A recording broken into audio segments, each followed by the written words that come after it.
Social skills.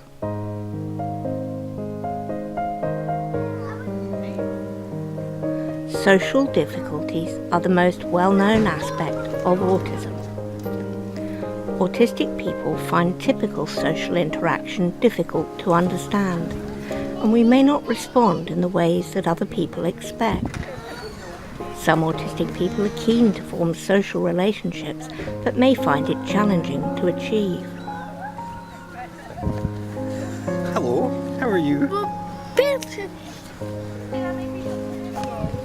Other autistic people have limited interest in forming relationships with other people and may prefer to spend large amounts of time alone.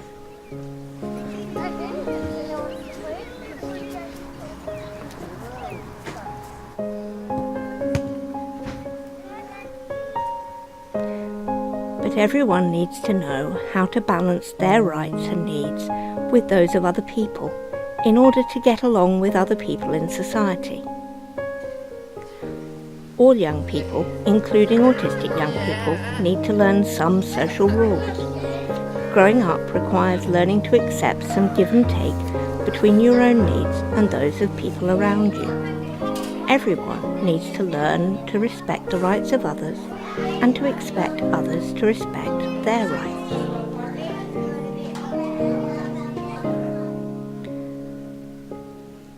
Autistic young people may sometimes need extra help to develop a good understanding of essential social skills.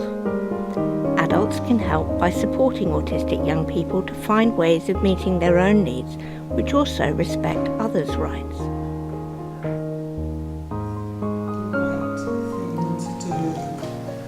So, let's be positive first. So, I came up with a suggestion here of what I can do. I can run fast and get the ball. That's fine, yep. Can anybody give me any other ideas that could maybe go in here? Wait until the next turn. Okay, that's a really nice idea. You have to try that, okay? You can move it slightly, right it on an angle. So we can wait until the next turn. Yeah. That is brilliant, because that shows that you can be patient, you really want to get the ball, but you know how to wait. Adults can also help by teaching all young people to respect and accept different people and different ways of doing things. This includes respect for autistic differences and ways of doing things. And here I am, and this is what I do. Autism before they took the R out, because I enjoy it and it's what I am. Is social interaction always good? Parents and carers often worry that autistic people are lonely. Some autistic people find interacting with others stressful and are happier spending lots of time alone.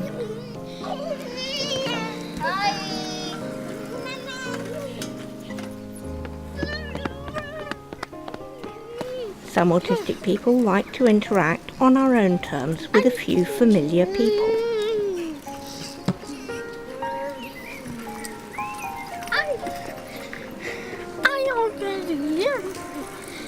Some autistic people don't have as many friends as they would like. Some autistic people feel lonely. Some don't.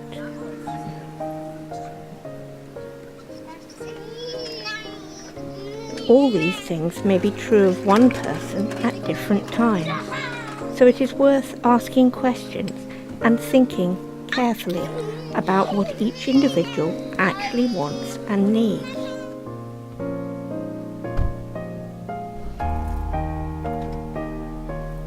Are you lonely?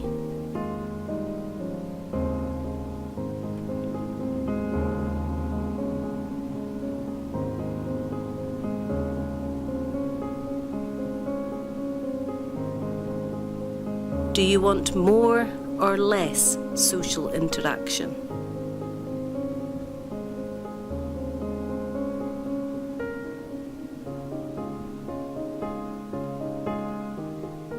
Another way to help with social skills is to explore differences. This can involve thinking about the strengths and weaknesses of typical approaches to social interaction. Can I pay you back for that? Oh, no, please don't think of it. No, it's fine. That's fine, thank you. As well as the strengths and weaknesses of autistic approaches. Can I pay you back for that? Yes, please, I need the money.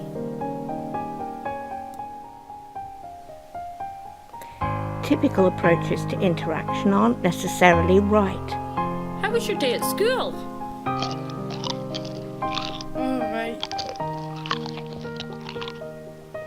And autistic approaches to interaction aren't necessarily always wrong. How was your day at school?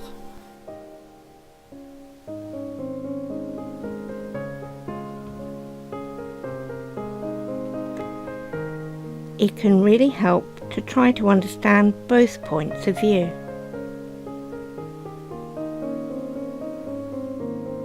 It is important for autistic people to learn about typical approaches to social interaction.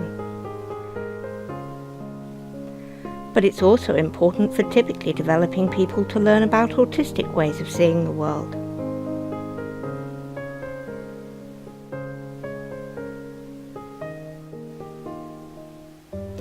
It can help to fill in the gaps.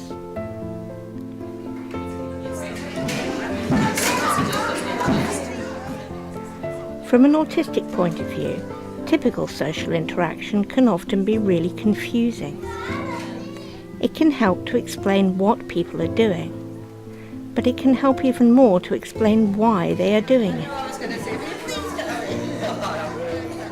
There are lots of questions which it might be helpful to answer. What's the point?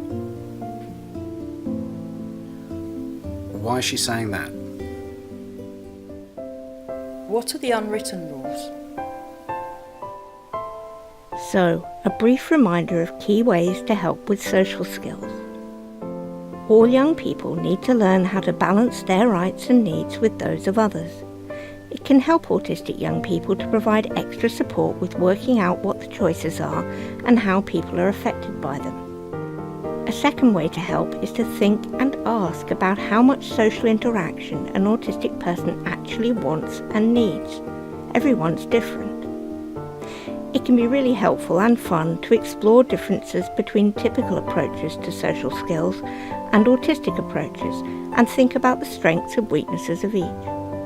Finally, it can help to fill in the gaps by explaining both what people are doing and why they are doing it.